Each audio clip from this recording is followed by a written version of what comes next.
Je vais juste vous lire un verset qui se trouve dans Josué, chapitre 14, et c'est le verset 12. Donnez-moi donc cette montagne dont l'Éternel a parlé dans ce temps-là, car tu as appris alors qu'il s'y trouve des Anakim et qu'il y a des villes grandes et fortifiées. L'Éternel sera peut-être avec moi et je les chasserai comme l'Éternel a dit. Amen. Merci beaucoup, frère Enéas, pour la lecture et pour m'introduire. Merci aux jeunes. Caleb, vous avez pu voir un peu de ce qu'ils ont fait cette semaine. La parole aux jeunes, la parole à ceux qui sont en mission, la parole au Caleb. Que le nom de l'Éternel soit loué. Je remercie aussi le chant magnifique que les filles ont chanté, Sauve avec puissance. C'est un de mes chants préférés et en l'écoutant, j'ai pensé à une histoire que j'ai entendue il y a quelques semaines.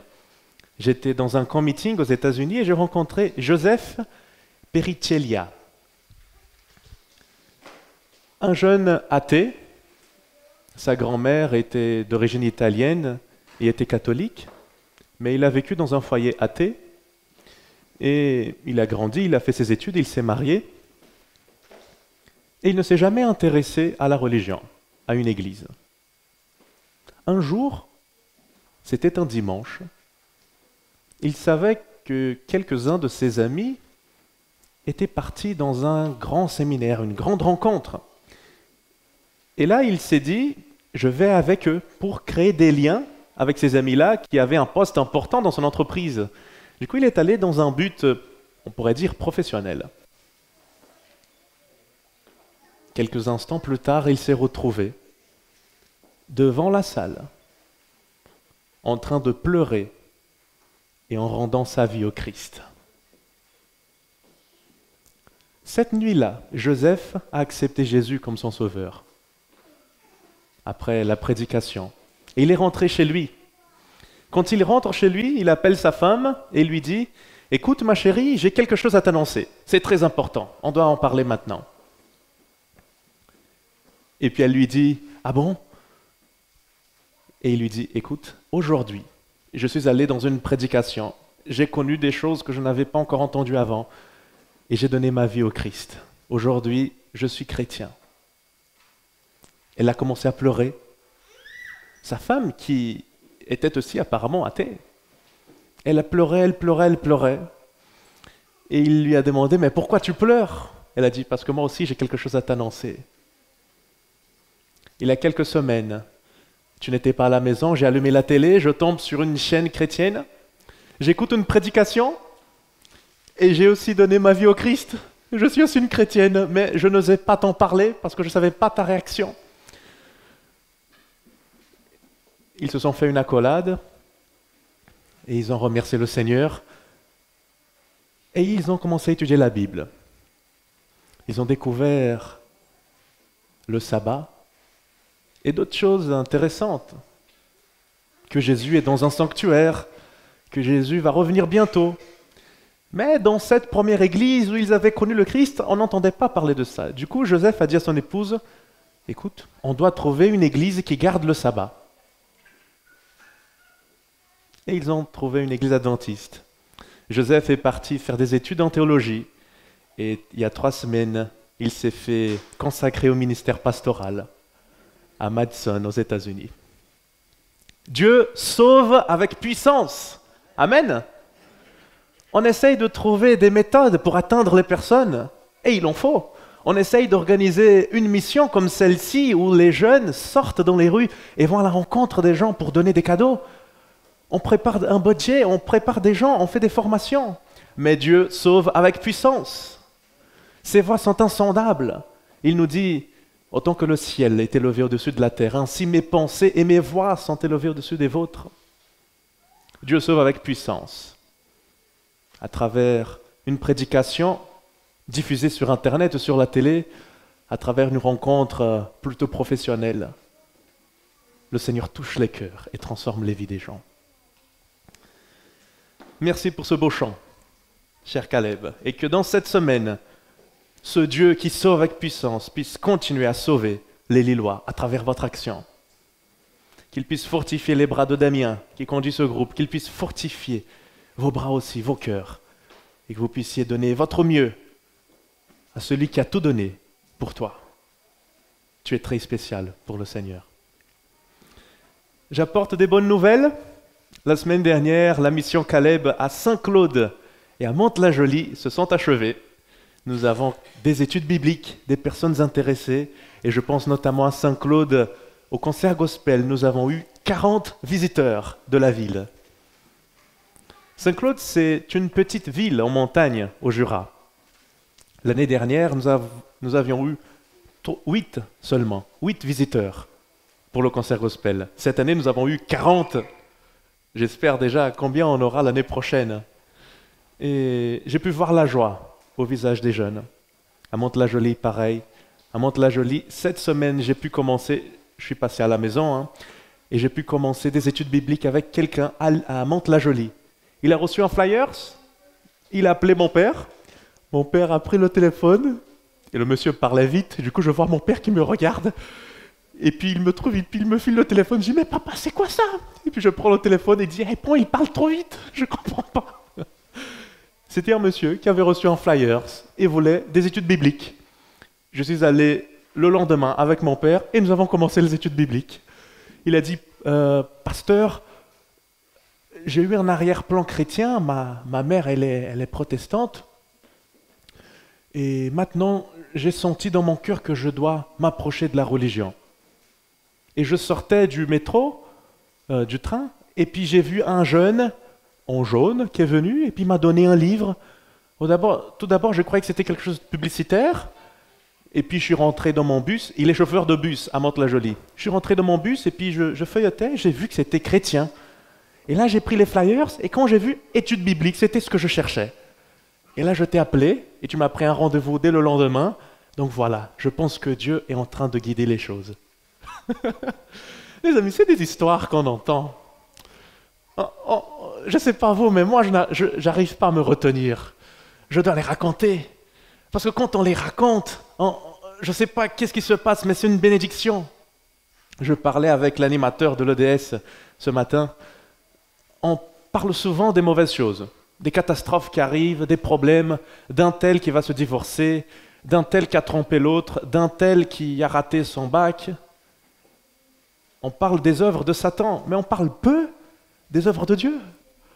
On témoigne peu de ce que Dieu a fait pour nous. Et je suis certain que chacun d'entre nous, aujourd'hui, a des histoires formidables à raconter. Et il faut en parler, il faut en raconter. Encore une, j'ai partagé ce matin avec l'EDS, mais je sens dans mon cœur que je dois aussi partager avec vous, parce que vous connaissez l'histoire de ma famille. Israël, le petit Israël, qui aujourd'hui est devenu le grand Israël, mon petit frère, il a eu ses résultats du bac il y a 2 semaines. Cette année, elle était bien difficile parce qu'il fait une filière scientifique et les cours de sciences, la matière la plus lourde de ces sciences, c'était SVT, les sciences de la vie de la Terre, avaient lieu le sabbat matin. Je me souviens, c'était en septembre, il m'a appelé, j'étais à Collonges et il a dit « Gabriel, je fais quoi? Je ne veux pas y aller le sabbat. Mais c'est ma spécialité. S'il te plaît, prie pour moi. Je vais essayer de rattraper les cours, je vais essayer de faire quelque chose de mon côté. Mais j'ai pris ma décision, je ne vais pas aller en cours le sabbat. Mais prie pour moi. » Et là, je priais. Israël, il est plutôt timide. M'appelait comme ça, je priais pour lui. Et puis, les amis, il n'est pas allé en cours, à aucune heure de cours. Et il est allé faire son bac en SVT, avec le cœur serré. Et il est allé. Il a eu 20 sur 20 au bac de SVT, pour la gloire du Seigneur. Et à la sortie du lycée, il y avait ses professeurs, y compris celui de SVT, et il a demandé les résultats, Israël a montré. Quand il a vu le 20 sur 20, il a baissé la tête. Il a regardé Israël, il a tourné le visage, il a regardé Israël à nouveau, et puis il bégayait, et il a essayé de dire « Félicitations !» Et Israël a dit « Oui, monsieur, merci. Mais ce n'est pas moi, c'est parce que j'ai beaucoup prié. » Et il a regardé Israël à nouveau et puis il a dit, avec des résultats pareils, c'est sûr que ça aide. Ce prof-là, il a eu mon grand frère, il m'a eu, et maintenant il a eu Israël. Et avec Israël, il a craqué. Il a reconnu que la prière, ça fonctionne. Chers amis, la fidélité à la parole, ça vaut le coup. Ça vaut la peine d'être fidèle. Même quand on ne comprend pas, même quand c'est difficile, même quand la montagne qu'on a face à soi, même quand la montagne que Caleb a face à soi est grande et est pleine de géants, armés jusqu'aux dents. La fidélité à la mission, la fidélité au principe, ça vaut la peine. Je relis le verset que frère vient de lire, Josué 14, 12. Mais j'aimerais demander votre aide. On va lire des versets 6 jusqu'au 15. Donc j'ai besoin de 9 volontaires. Avec vos Bibles, on va lire chacun un des versets. Et je vous invite à prêter attention à cette histoire très intéressante. Je commence au verset 6, ensuite on passera et vous pouvez m'aider.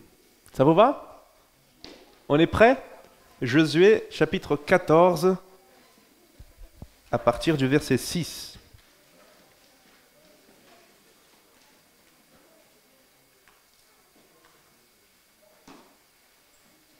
Josué 14, 6.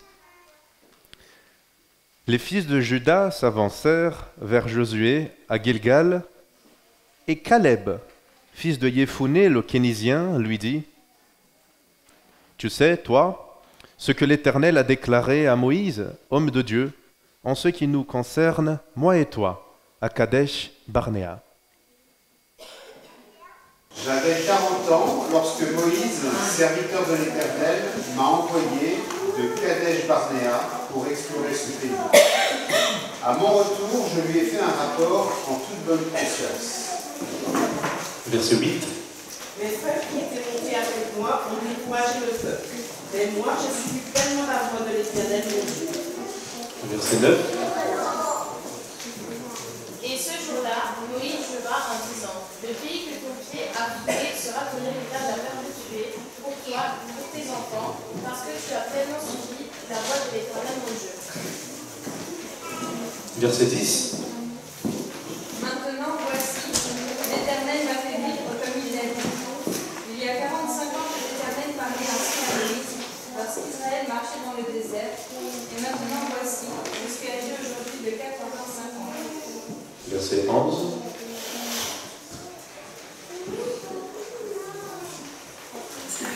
Je suis encore aussi robuste que le jour où Moïse m'a confié cette mission. J'ai autant de force que j'en avais alors.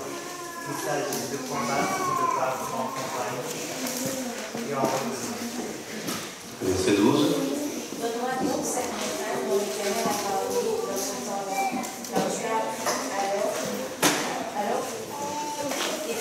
alors qu'il s'y trouve des Anakites, et qu'il a des villes au fond, l'Éternel sera peut-être avec toi, et je les chasserai comme l'Éternel a dit. Verset 13. Josué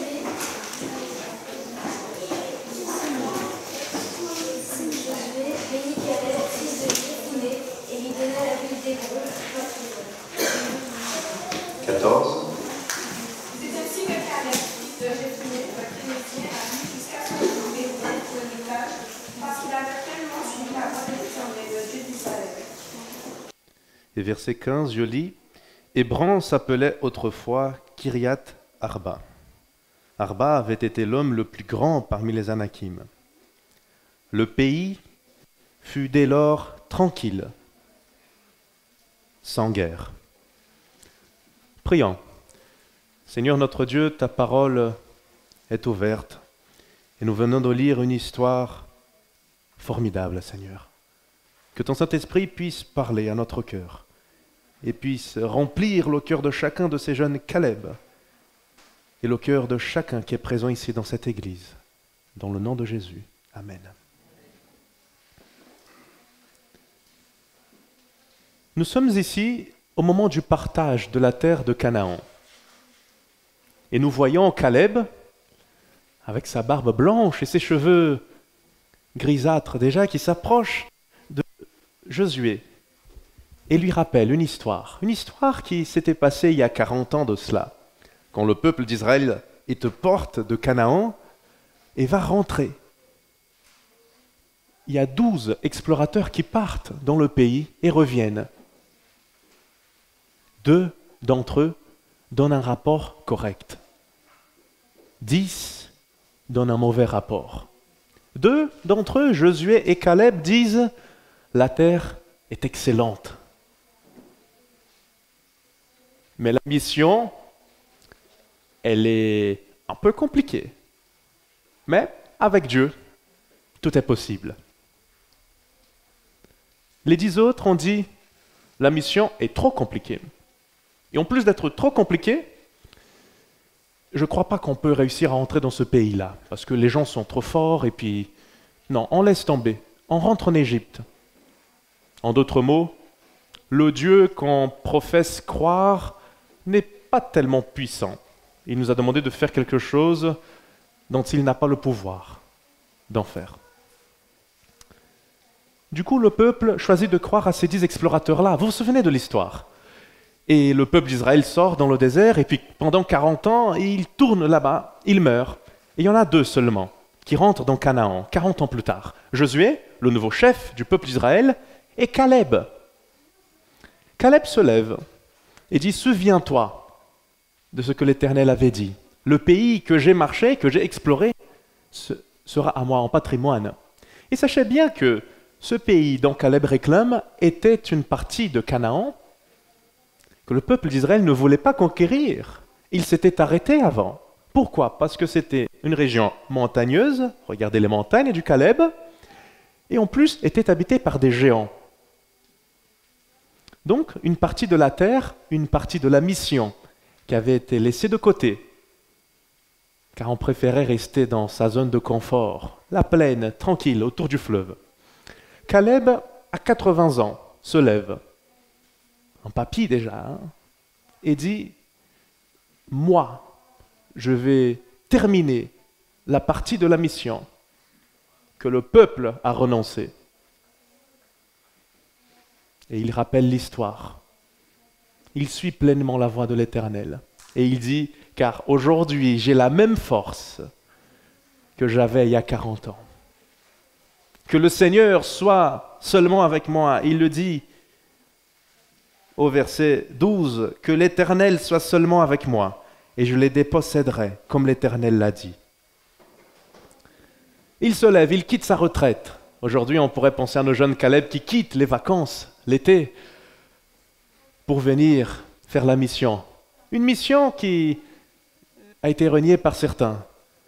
Certains ont dit qu'elle était trop difficile. Sortir dans les rues, aller parler aux gens, dire que Jésus les aime, que Jésus revient bientôt, que Jésus a un plan pour leur vie, dire en quoi je crois. Non, non, non, non, restons entre nous. Il y en a des voix qui se lèvent parfois et disent ceci. Il y en a qui disent, ah non, aujourd'hui en France, 2017, ah non, les gens sont athées, ils ne veulent pas savoir parler de la...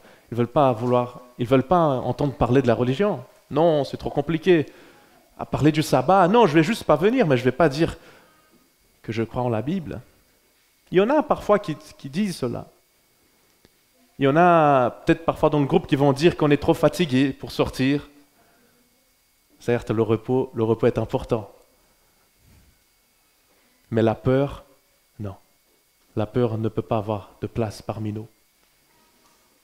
Parce que même si la mission est compliquée, chers amis, et là je m'adresse à l'Église, à tous ceux qui n'ont pas encore le t-shirt jaune, même si la mission est compliquée, peut être difficile, la toute présence de Dieu comble tous les trous, tout ce qui te manque. La toute présence de Dieu est capable de les combler. Amen. Qui croit en cela dit Amen.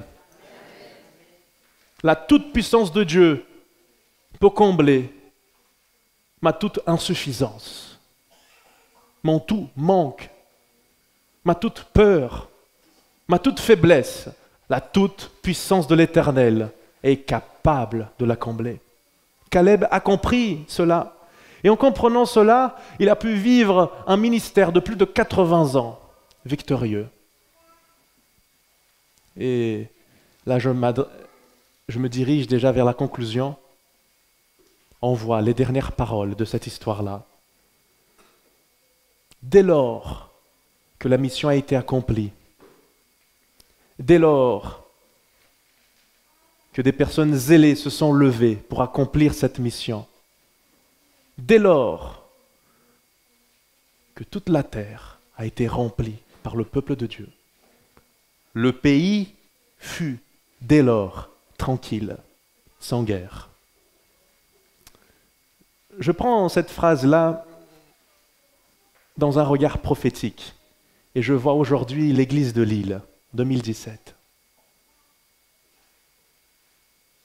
Dès lors que cette église s'est levée pour la mission, dès lors que la jeunesse de cette église a pris 2 semaines de son temps pour partager l'évangile, dès lors que les derniers livres seront distribués, dès lors que les dernières oreilles ouvertes auront entendu parler de l'évangile, alors, chers amis, le Seigneur Jésus reviendra.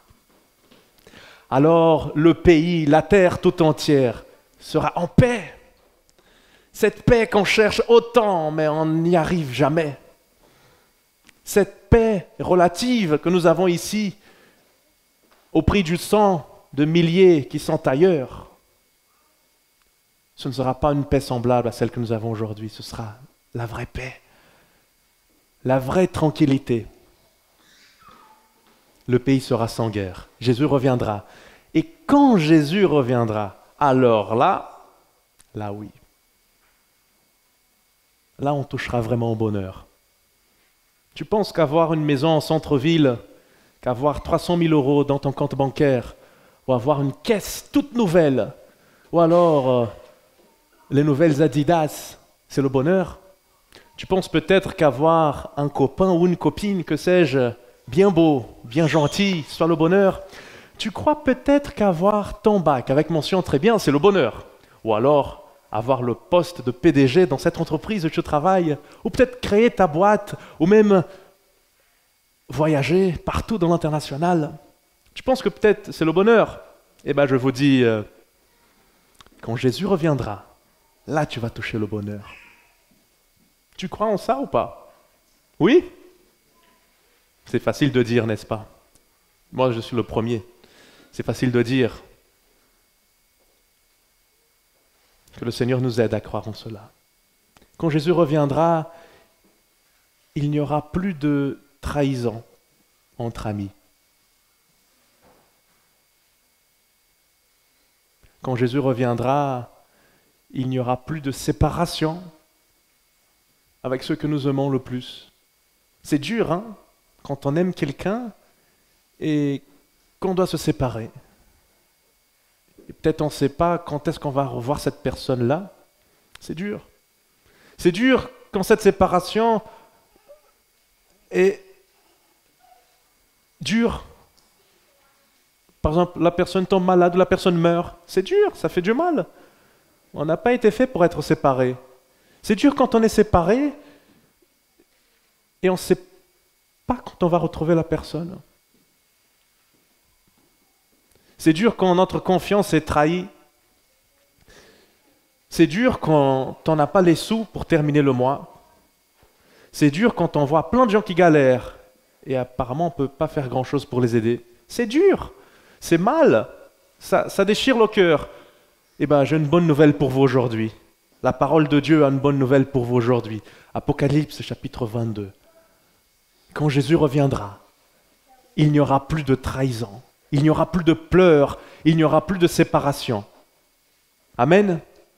Quand Jésus reviendra, les amis, on pourra faire confiance à 100% des personnes, car on ne sera jamais trompé. Quand Jésus reviendra, personne n'aura plus faim. On ne verra plus jamais des gens par terre qui demandent des sous. Quand Jésus reviendra, tu ne seras plus inquiété. Bon, qu'est-ce que tu feras demain? Quels habits tu mettras? Quand Jésus reviendra, ce sera le bonheur. Plus qu'une maison, plus qu'un bon mariage conclu, plus qu'un bon diplôme, ou plus qu'une super boîte qui déchire et t'apporte beaucoup de revenus. Même plus que ce bon voyage aux Bahamas pour les vacances. Là, ce sera le bonheur. Mais pour arriver jusqu'à-là, il y a encore un petit bout de chemin. Il y a encore la mission à accomplir. De cette histoire ici, je pense qu'on pourrait garder dans notre cœur 3 éléments pour arriver à ce pays sans guerre, pour nous aujourd'hui à Lille. Caleb, tout d'abord, je pense qu'il avait une vision différente. Une vision. Il a foulé la même terre que les 10 autres explorateurs, mais il a donné un rapport différent. Il a vu les mêmes villes, les mêmes montagnes, les mêmes soldats, mais il a donné un rapport différent. Pourquoi il a donné ce rapport différent? Parce qu'il avait une vision différente. Ses yeux se sont attardés sur autre chose. Tandis que les autres voyaient peut-être les murailles ou la taille de l'épée de l'ennemi, il voyait d'autres choses. Il voyait la puissance de Dieu. Il avait une vision différente. Ensuite, en ayant cette vision différente, il a pu croire dans des choses différentes. Les autres ne croyaient pas à la promesse. Lui, il a pu croire. Et il a cru. Et en y croyant, il a pu lutter, donner son max du max pour atteindre ses promesses, pour accomplir cette mission. Et enfin, 4e point, en ayant eu des yeux différents, une vision différente, en ayant cru, en ayant lutté jusqu'au bout, il a obtenu des bénédictions différentes, des bénédictions que le reste du peuple n'en a pas eues. Chers amis, je vous invite aujourd'hui à avoir des yeux différents. Quand vous sortez dans les rues de Lille, quand vous rentrez dans votre lieu de travail, quand vous entrez dans votre salle d'études, ayez des yeux différents, ayez une vision différente. Ne voyez pas le monde comme les gens du monde le voient. Ayez les yeux de l'esprit. Et là, au lieu de voir les difficultés, vous verrez les possibilités de salut présentes dans chaque cœur. Amen. En ayant cette vision différente, ayez une foi différente de celle des autres. Ne contentez-vous pas de venir ici chaque sabbat, se lever, chanter, s'asseoir, se mettre à genoux, prier, et puis dire au revoir, et puis vivre ta vie, ton train-train quotidien. Parce que ce train-train quotidien, il va te mener à la perdition. Le Seigneur n'invite pas de spectateurs à venir à sa suite, il invite des disciples, des gens qui agissent, des acteurs. Sois un acteur de ta vie spirituelle. Aie une foi différente. Car cette foi différente va te porter à faire des choses différentes, à lutter différemment jusqu'au bout, en étant fidèle, droit dans ton cœur. Et là, 4e point, tu toucheras des bénédictions que nulle oreille a entendu parler. Tu obtiendras la couronne de la vie éternelle que Jésus-Christ te la donnera. Ayant des yeux différents, ayant une foi différente, luttons cette lutte différente et nous toucherons ces bénédictions extraordinaires. Amen. J'aimerais maintenant conclure par une prière. Et si toi tu veux dire ceci au Seigneur, je vais t'inviter à te lever. Si tu veux dire, Seigneur, aujourd'hui, je veux que tu renouvelles ma vision. Seigneur, aujourd'hui, je veux avoir des yeux sanctifiés pour ta cause. Seigneur, aujourd'hui, je veux croire dans tes promesses et croire que la mission que tu as annoncée ici et qu'aujourd'hui l'Église adventiste du 7e jour a ce message que nous avons à proclamer, le message des 3 anges, ce message à annoncer aux autres communautés, aux autres croyants, en leur annonçant, en leur rappelant le jour du Seigneur, le Saint Sabbat, en rappelant que leur système religieux, politique dans lequel ils sont, les mène à l'enfer et qu'ils doivent se tourner vers le Christ et vers la vérité dans la Bible en annonçant que Jésus-Christ est aux portes et revient bientôt. Je veux l'annoncer, ce message. Je veux lutter cette lutte, car je veux, Seigneur, bientôt lever mes yeux au ciel et voir le Seigneur Jésus revenir et atteindre le bonheur. Si tu veux dire ça au Seigneur avec tout ton cœur, je t'invite à te lever et nous allons prier. Et je crois que le Seigneur va accomplir cette demande. Le Seigneur va accomplir cette demande-là. Prions ensemble. Seigneur notre Dieu, dans ce moment, Seigneur, où nous voyons l'ampleur de ta mission, je ne sais même pas avec quelles paroles je peux m'adresser à toi. Toi qui es tellement grand, toi qui es tellement bon, et qui nous a accordé cette mission, Seigneur, qui est tellement importante. Mais Seigneur, nous oublions parfois cette mission. Nous oublions l'urgence avec laquelle nous devons annoncer cette parole-là. Seigneur, des millions de personnes sont en train de périr sans te connaître, ou alors sont en train de périr en te méconnaissant. Seigneur, aujourd'hui, si nous sommes là levés, c'est parce que nous comprenons notre faiblesse et notre manque de réactivité face à cet appel qui sonne. Et nous comprenons que nous sommes en train de vivre les derniers instants du temps de ce monde. Seigneur, on n'a plus le temps pour vivre pour ce monde. On n'a plus le temps de cacher nos petits péchés mignons, qu'on dit mignons, mais qui sont en fait des dragons qui nous dévorent. Seigneur, il n'est plus le temps d'amitié avec le monde, de moyen terme, d'un pied dans l'église et un pied dans la boîte. Non, Seigneur, ce n'est plus le temps pour ça. Et en comprenant ceci aujourd'hui, on se lève et nous nous mettons à ton service. Seigneur, renouvelle notre vision, renouvelle notre intelligence, que nous puissions avoir cette foi renouvelée, cette foi qui croit en ta mission, cette foi qui ne rejette pas l'identité adventiste et qui avance. Cette foi, Seigneur, qui nous porte à lutter jusqu'au bout pour atteindre cette bénédiction merveilleuse que tu nous attends. Seigneur, bénis l'église de Lille, bénis les dirigeants de cette église, bénis les anciens, bénis pasteur Dominique, bénis son mari, Michael, bénis, Seigneur, Damien, qui est en charge de ce département d'évangélisation et de ce groupe Caleb. Fortifie chacun d'entre eux, Seigneur. Donne-leur une part double de ton Saint-Esprit. Et Seigneur, humblement, je te demande de multiplier au centuple, Seigneur, aux milliers, aux millions, les fruits des efforts de ces jeunes Caleb. Ce sont des jeunes, Seigneur, qui ont rejeté le monde et ses attraits pour venir accomplir ta mission. Ne les laisse pas, Seigneur, tout seuls. Ne les laisse pas vides. Ne les laisse pas, Seigneur, être détournés de ton droit chemin. Garde-les purs dans tes sentiers jusqu'au retour de Jésus. Seigneur, garde tous ceux qui financent aussi cette mission, qui ont donné leurs offrandes, qui ont donné des dons spéciaux. Seigneur, cette mission a un coût. Nous le savons très bien. Mais veuille bénir abondamment tous ceux qui ont sorti leur portefeuille et ont mis leur argent dans ta mission, car là où est notre argent, là est notre cœur. Donc leur cœur est dans la mission. Donc je te prie de leur bénir particulièrement.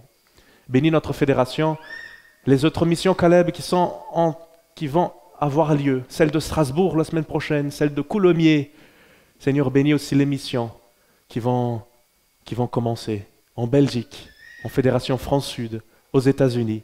Bénis cette mission qui part et tous ces gens qui se lèvent pour ta cause. Dans le doux nom de Jésus-Christ, qui revient bientôt. Amen. Amen. Soyons bénis, chers amis. Soyons bénis.